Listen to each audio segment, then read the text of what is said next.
पवन सिंह से आगे निकले रितेश पांडे। इस वीडियो में शुरू से लेकर अंत तक लगा रहिए। हमेशा ऐसा वीडियो न्यू इन्फॉर्मेशन जितना जल्दी लाने को मैं प्रयास करता हूं आप लोगों तक।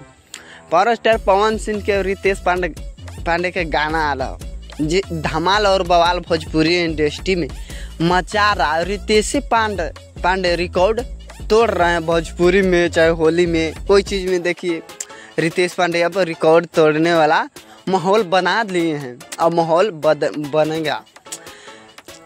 पवन सिंह के भी कल गाना आया था जिस गाना के नाम है सलवारवा लाले लाल, और रितेश पांडे के भी गाना कल आया था जिस गाना के नाम है रंग डाली भौजाई पर। रंग डाली भौजाई पर तो बवाल और धमाल मचा दिए। पहले बात करते हैं पावर स्टार पवन सिंह। जो पवन सिंह के कल गाना आया था जिस गाना के नाम है सलवारवा लाले लाल। सलवारवा लाले लाल पावर स्टार पवन सिंह के गाना है जो एक दिन में 12 लाख व्यू मिला है। आप देख सकते हैं कि एक दिन में 12 लाख व्यू मिला। वह रितेश पांडे के देख लीजिए तो रितेश पांडे तो धमाल मचा के रख दिए।